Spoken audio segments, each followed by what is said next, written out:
Selamat siang, hadirin semuanya. Nama saya Frevin Tan. Saya merupakan Public Relation Officer dari FinPay, dan saya ingin berterima kasih atas kehadirannya semua. Saya akan langsung pada intinya. Jadi kami mengalami pelanggaran keamanan data yang berdampak pada setidaknya 15 juta pengguna FinPay. Data seperti nama, kontak, dan transaksi terakhir 3 bulan itu sudah tidak sah, itu diakses oleh otoritas yang tidak bertanggung jawab melalui celah teknis pada sistem kita. Kami dengan rendah hati sangat mengakui kesalahan ini dan sepenuhnya atas kegagalan kami. Yang lebih kami sesali itu adalah kerentanan ini sebenarnya sudah kita sempat ketahui 2 minggu sebelum kejadian. Cuman karena ada kendala teknisi, tetap sama ada perbaikan yang tertunda dan juga ada kesalahan prioritas yang tentu saja tidak termaafkan. Maka hal itu bisa dapat terjadi. Namun saya tegaskan, seperti password, PIN, dan kartu kredit tetap aman, itu masih dalam kendali kita dan itu tidak terbocor keluar publik dan masih dalam sistem transkripsi terpisah.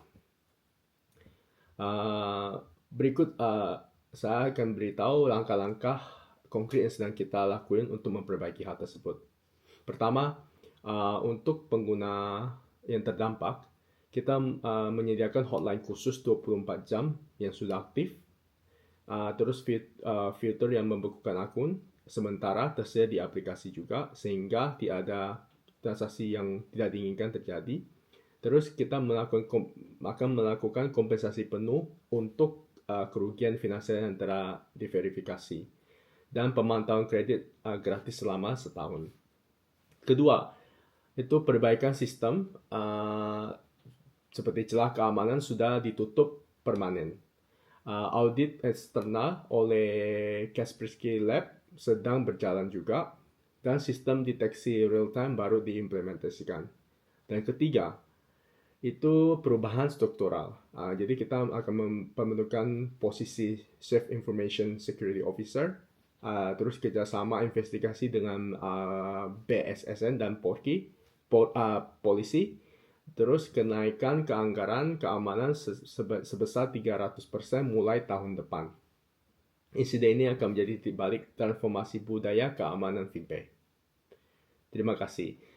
Jadi untuk hadirin semua yang mempunyai pertanyaan, silakan. Saya akan menjawab. Saya ada pertanyaan. Terima kasih atas kesempatannya. Nama saya Andi dari Media Nasional.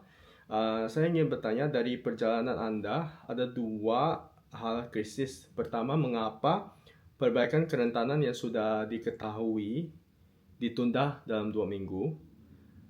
Bukankah ini menunjukkan budaya perusahaan yang mengabaikan keamanan tersebut?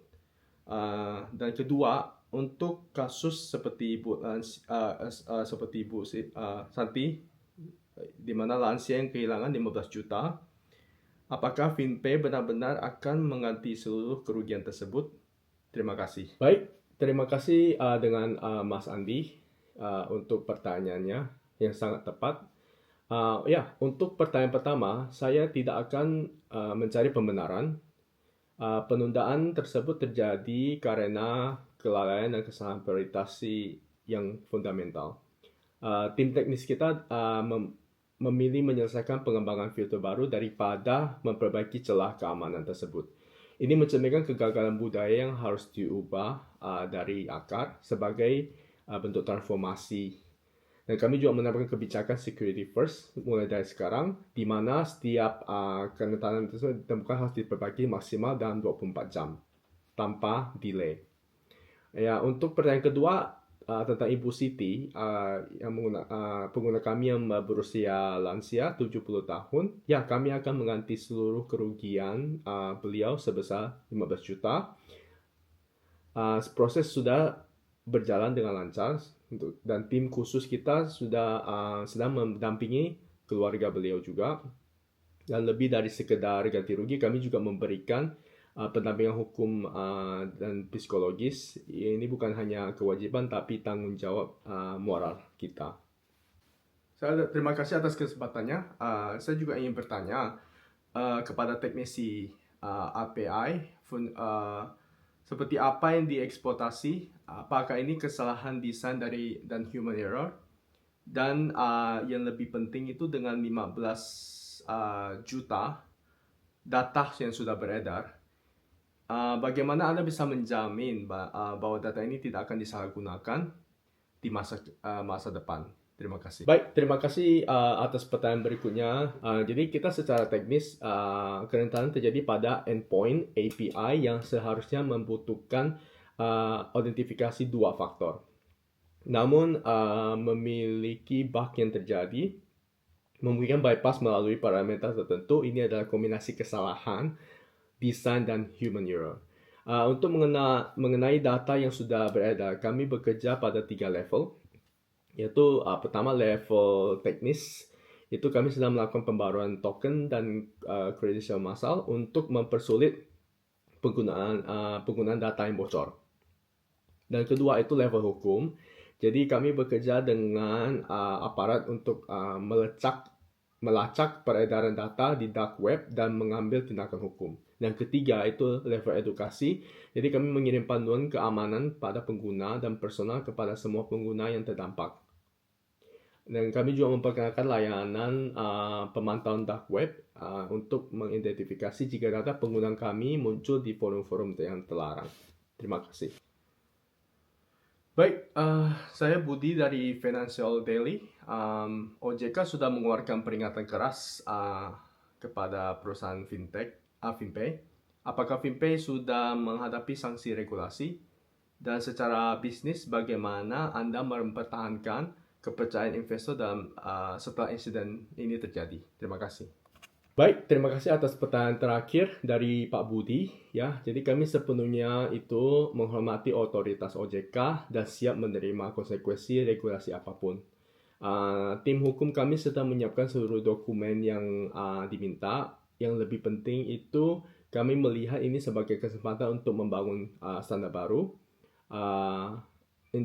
dalam industri kita. Kami sudah mengajukan proposal kepada OJK untuk bersama-sama menyusun framework keamanan yang lebih ketat untuk seluruh industri fintech. Untuk mengenal kepercayaan investor, sejak kemarin kami telah melakukan komunikasi intensif dengan seluruh investor. Transparansi kami dalam mengenai krisis ini justru mendapat respon positif. Mereka menghargai langkah-langkah cepat dan mendasar yang kami ambil, dan beberapa investor bahkan menawarkan dukungan tambahan untuk transformasi keamanan tersebut. Yang ingin saya sampaikan adalah bahwa nilai perusahaan tidak hanya diukur dari pertumbuhan pengguna atau revenue, tapi dari resiliensi dan keamanan, belajar dari kesalahan.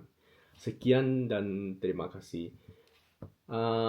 Sebagai penutup, izinkan saya menyampaikan 3 komitmen dari FinPay. Yang pertama, kami akan terus berkomunikasi transparan tentang setiap perkembangan penanganan krisis ini melalui laporan berkala di website official kita. Dan kedua, kami akan mengundang pengawasan eksternal termasuk dari media dan asosiasi konsumen terhadap proses transformasi kami. Dan ketiga, kami berjanji bahwa kejadian ini akan menjadi pembelajaran yang terdalam dalam sejarah perusahaan kami yang mengubah FinPay menjadi organisasi dengan standar keamanan yang tertinggi. Jadi kepada seluruh pengguna FinPay, kami mendengar kekhawatiran Anda, kami mengerti Anda, kami mengakui kesalahan kami meminta maaf, dan kami berkomitmen untuk membangun kembali kepercayaan yang terlalu rusak tersebut, tapi bukan dengan kata-kata, tapi dengan tindakan yang nyata setiap hari. Demikian, saya berterima kasih. Kami terbuka untuk komunikasi lebih lanjut melalui saluran resmi kami. Sekian dan terima kasih, dan saya meminta maaf.